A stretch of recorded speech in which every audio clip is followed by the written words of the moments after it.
Que les bénédictions soient, que la lumière engendre toujours la lumière et éternellement la lumière. Aya Namaste, chers tous, chers toutes. Bienvenue à notre nouvelle émission dont le thème s'intitule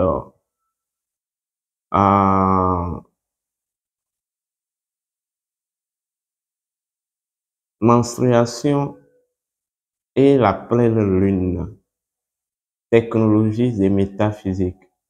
La menstruation et la pleine lune, technologies et métaphysiques.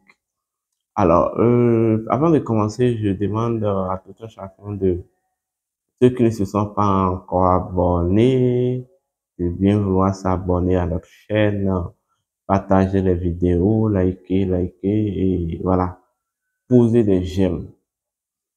Alors, selon la science hermétique et selon la sagesse antique, en fait, tel que perçu par la tradition spirituelle authentique ou la tradition karma, les menstrues de la femme représentent le psychologie de la nature. Les menstrues de la femme répondent au principe de la psychologie de la nature. La nature, c'est cette réalité qui est à la fois transcendante et immanente. La nature, je veux dire, c'est cette source, voilà, qui a en fait réalisé pour la première fois la transcendance et l'immanence et qui en est en même temps la dispensatrice ou celle qui impulse, celle qui initie à la transcendance. Donc en réalité, la plus grande initiation vous est accordée par la nature. Voilà même le pourquoi. Lorsque nous rentrons dans la race africaine, vous allez constater que la symbolique en termes de divinité qui est associée à la nature, c'est la déesse Isis. Et que dans le chemin de l'initiation, sur le sentier de l'initiation, la dernière initiation que vous devez recevoir avant d'être un véritable bantou, cette initiation se réalise dans le temple secret de la déesse Isis jusqu'à aujourd'hui. Jusqu'à aujourd'hui. En fait, la nature, c'est tout simplement la source. La nature, c'est tout simplement, en fait, la fonction première entière de l'océan de vie. Je répète, la nature, c'est la fonction première entière de l'océan de vie. Et ce qui caractérise, je veux dire, sa codification, et sa spécificité, c'est bien des principes et lois. Ça veut dire qu'en fait, lorsque nous enlevons de la nature, lorsque nous dépouillons de la nature, principes et lois, la nature serait sans contenu et dépouillée de toutes ses prérogatives. Vous comprenez? Donc, la nature est en fait vivante. Et les menstrues de la femme représentent, je veux dire, la psychologie globale de la nature, c'est-à-dire le processus de séquenciation de la vie naturelle. Je répète, les menstrues de la femme représentent le processus de séquenciation de la vie naturelle. Autrement dit, vous ne pouvez pas boycotter la nature. Vous ne pouvez pas aussi boycotter les menstrues de la femme. Parce qu'en fait, le menstru de la femme représente en même temps ce mécanisme qui permet la transmission de la vie par la nature. Ça veut dire, il ne peut pas avoir vie, il ne peut pas avoir transmission de vie d'un élément naturel à un autre sans les menstrues de la femme. Voilà le pourquoi même, pour qu'il y ait fécondation, il faut qu'il y ait une menstruation. Dans la symbolique des choses, les menstrues représentent Sekhmet. Sekhmet qui est considéré comme la massienne. Et vous savez, quand on parle de masse, on parle de la justice et de la combativité. Donc, en réalité, en fait, les menstrues sont porteurs de deux grandes réalités. Les menstrues sont porteurs de la justice et de la combativité. Les menstrues véhiculent, ou les menstrues sont même la justice des dieux, le messager de la justice des dieux et le messager de la combativité divine. Voilà pourquoi, dans les mythes et légendes, le dieu Ré a toujours envoyé la déesse Sekhmet pour qu'elle vienne restaurer l'équilibre, elle vienne rendre justice à Ré. Est-ce qu'on me comprend? Maintenant, beaucoup peuvent se demander quelle est alors la relation entre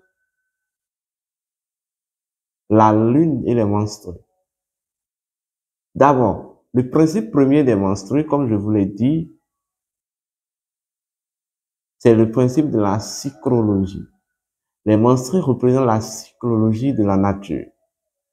Donc, en fait, la lune d'abord, fondamentalement parlant, puisque la nature, c'est un enjeu infiniment grand, mais aussi à la fois infiniment petit.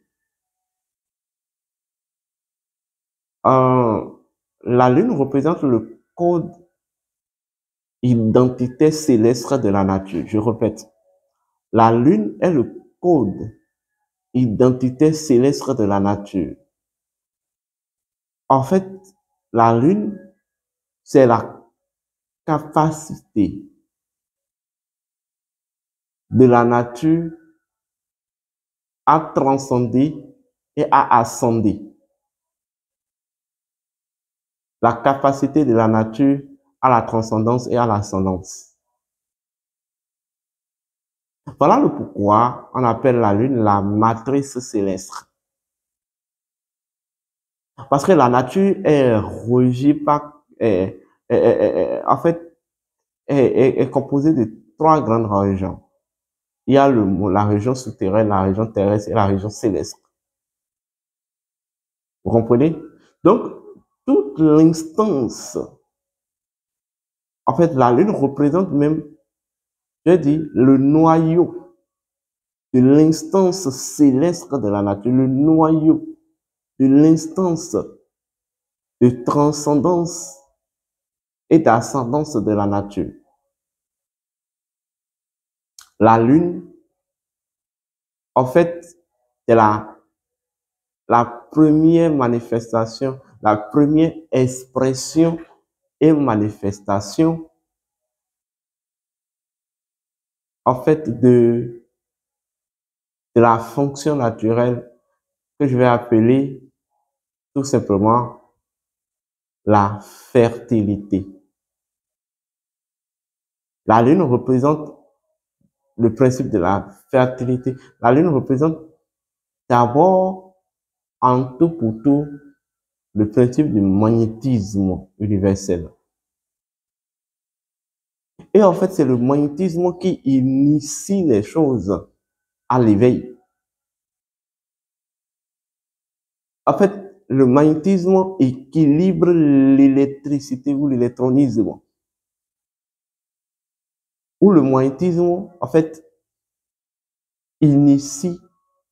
Le magnétisme, c'est la capacité de la nature à s'auto-éduquer. La Lune, c'est la capacité de la nature à s'auto-éduquer et à éduquer. La Lune est en même temps le principe des mystères de la vie à travers la nature. Donc, en réalité, la Lune est la mémoire même de la nature. La mémoire de la nature. Voilà ce qu'on appelle le principe, voilà ce qu'on appelle la matrice céleste. Et les 4 phases lunaires représentent les 4 niveaux de l'évolution de la conscience universelle, de la conscience divine de la nature. Les 4 niveaux d'évolution. Vous comprenez? Les 4 phases lunaires représentent en même temps les 4 quartiers ou les 4 repartitions ou les 4, je vais dire, maisons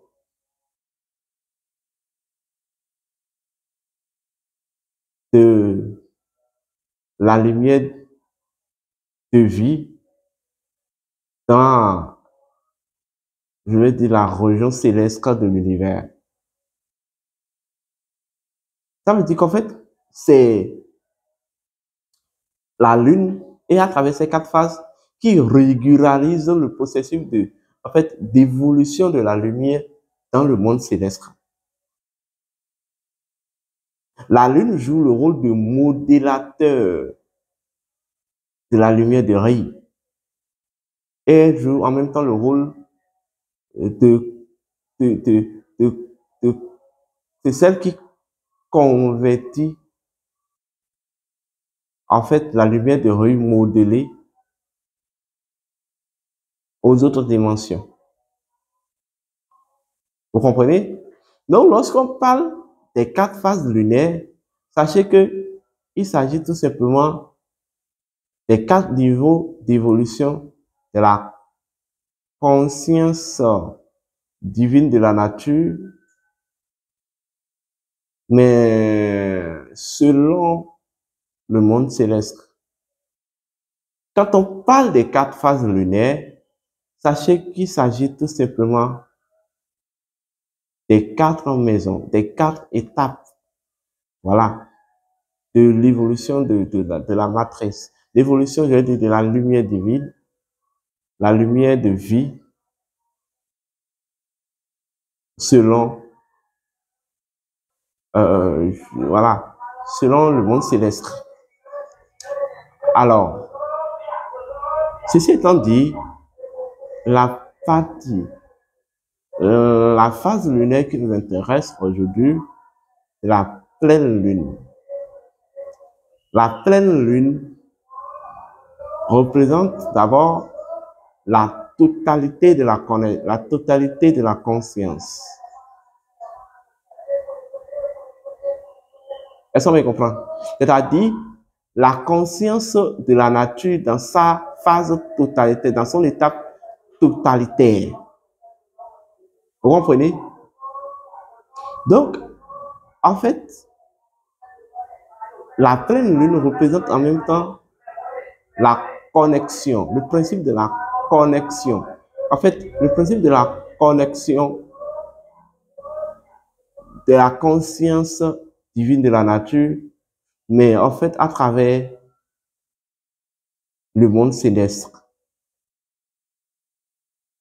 Ça veut dire que, en fait, la fonction de la connexion, parce qu'il y a 4 fonctions, la conscience divine de la nature, dans son évolution, est dotée de 4 grandes fonctions. Nous avons la fonction de la renaissance, la fonction de l'ascendance, la fonction de la connexion et la fonction de la transmutation. Vous comprenez? La fonction, en fait, la pleine lune représente la fonction de la connexion, de la connexion de la conscience divine de la nature, mais à travers le monde céleste. C'est une phase au cours de laquelle toutes les entités célestes, les esprits et les énergies célestes sont en fait, je vais dire, sont en fait consacrés de la totalité